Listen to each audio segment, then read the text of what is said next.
The Chennai shopping mall శ్రావణ సంబరం KG sale nakshi jewellery Mela flat 50% of.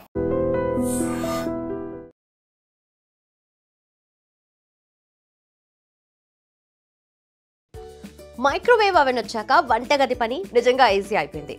నిమిషాల్లో వండేసి క్షణాల్లో వేడి చేసేసి ఈ మెషిన్ కి ఫ్యాన్స్ కూడా బాగా పెరిగారు. చాలా మంది ఇక కుక్కర్ స్టవ్ పట్టకుండానే మైక్రోవేవ్ లోనే అన్ని వండి తినేస్తున్నారు. కానీ నిపుణులు చెప్తున్నది ఏంటంటే అన్ని మైక్రోవేవ్ లో వండటం కూడా మంచిది కాదట.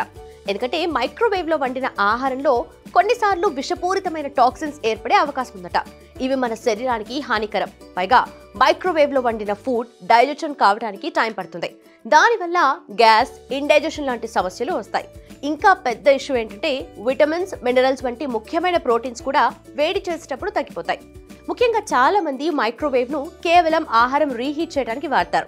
వేడి చేసిన ఆహారం తిన్నా తినకపోయినా ఒకటే అని నిపుణులు చెప్తున్నారు. ఎందుకంటే అందులో పోషకాలు దాదాపు ఉండవు.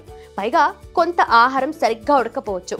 బయట పొయ్యి మీద వండినట్టు లోపలికి పూర్తిగా వేడి చేరకపోతే అది కూడా ఆరోగ్యానికి మంచిది కాదు. ఇంకా ప్లాస్టిక్ కంటైనర్ల సంగతే వేరు. మైక్రోవేవ్ లో వేడి చేసేటప్పుడు వాటి నుండి హానికర రసాయనాలు విడుదలయ్యే అవకాశం ఉంది. అవి ఆహారంతో కలిసి మన శరీరంలోకి వెళ్తాయి. భవిష్యత్తులో ఇవి హెల్త్ రిస్క్ అవుతాయి. మరి మైక్రోవేవ్ రేడియేషన్ విషయానికి వస్తే ఇది ఆహారంలోని నీటి మాలిక్యూల్స్ ని వేడెక్కించడం ద్వారా వంట చేస్తుంది.